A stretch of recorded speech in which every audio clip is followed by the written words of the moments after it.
Fernanda, ¿cómo estás? Buena tarde. Hola, muy buenas tardes. Gracias por el espacio.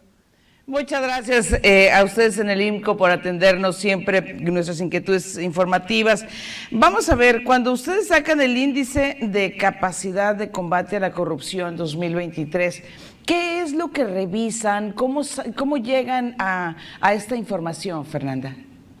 Bueno, primero, el índice de capacidad de combate a la corrupción no lo hacemos en el IMCO, sino que lo analizamos y lo hemos evaluado, pero en realidad es una medición internacional que hace varias organizaciones, entre ellas la Asociación Control Risks, y evalúa no solo a México, sino a todos los países de América Latina desde 2019. Y en esta edición, que es la edición 2023, no hay buenas noticias ni para México, pero desafortunadamente tampoco para la gran mayoría de los países de América Latina, porque tuvieron un desempeño prácticamente todos los países menor al del año pasado, lo que quiere decir que el combate a la corrupción en la región de América Latina empeoró con respecto a la edición anterior, y en el caso de México también el puntaje de esta capacidad de combate a la corrupción disminuyó, y aunque se mantiene en la misma posición, justo porque hubo pues un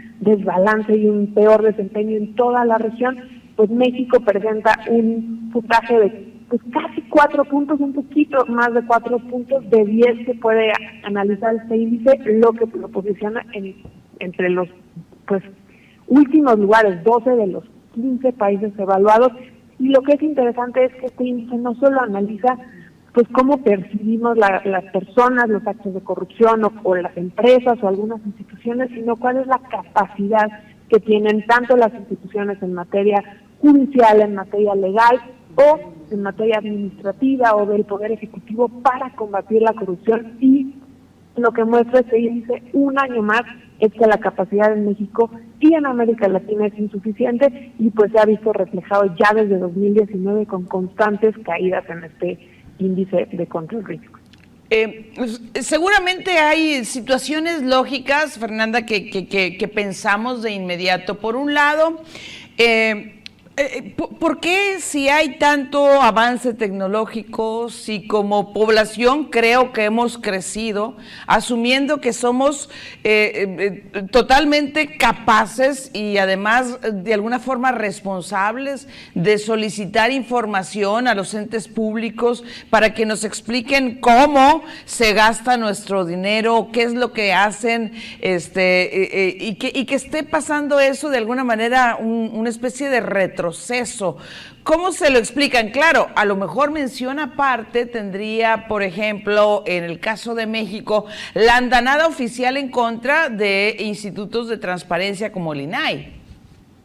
Totalmente. Diste en el clavo en uno de los temas que pone especial énfasis este índice en el caso de México, porque evalúa varios aspectos, no tanto la parte de sociedad civil como de medios de comunicación, que sorprendentemente en los últimos años México tenía uno de los mejores puntajes en América Latina, es decir, había participación activa de la sociedad civil y de los medios de comunicación, pero este año en particular se redujo el puntaje en este eje por pues los ataques a la prensa, los ataques a la sociedad civil. El índice destaca de manera negativa que esos elementos perjudican a México en el combate a la corrupción, y por supuesto no solo en el aspecto de sociedad civil y medios de comunicación, sino también de las mismas instituciones.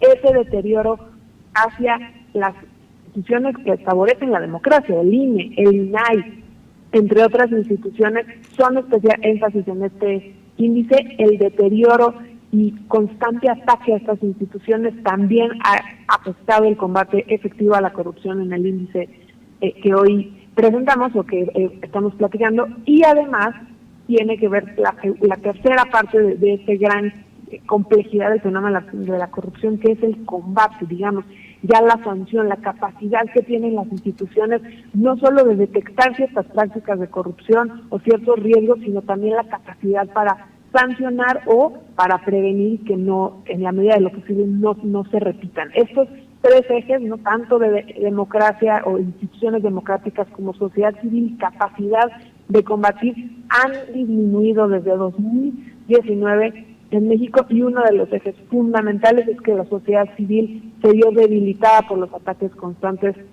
tanto de las instituciones públicas o de los funcionarios y funcionarias públicas como del mismo Poder Ejecutivo o de la Administración Pública Federal.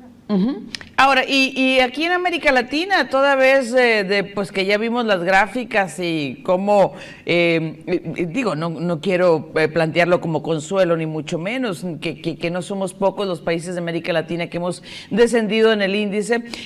Aquí en América Latina, ¿cuál es el ejemplo a seguir, Fernanda? Pues mira, otra vez, ya prácticamente desde que se evalúa, desde las primeras ediciones de este índice, Uruguay es el país que destaca no solo en menores niveles de percepción de corrupción, pero también en esta capacidad de combate a la corrupción. Uruguay obtuvo un puntaje de 6.9, casi 7 puntos de 10 posibles en el índice, y se mantiene en el primer lugar ya desde hace algunos años.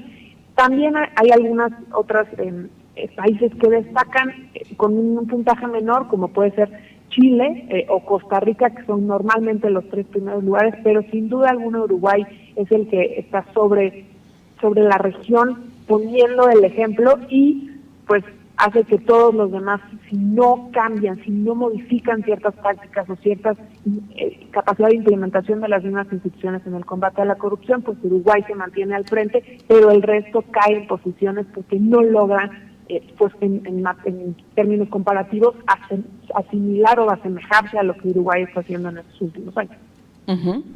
Bien. ¿Dónde podemos revisar toda esta información? Pues está en la página de Control Risk, pero también hicimos un pequeño análisis en el INCO que pueden consultar en la página de Twitter, INCO-MX, o el reporte completo está en la página de Control Risk. Es el índice de capacidad de combate a la corrupción. Bien. Fernanda, como siempre, muchísimas gracias por su disposición a respondernos. Al contrario, muchas gracias por el espacio. Hasta pronto, gracias. Es Fernanda Avendaño.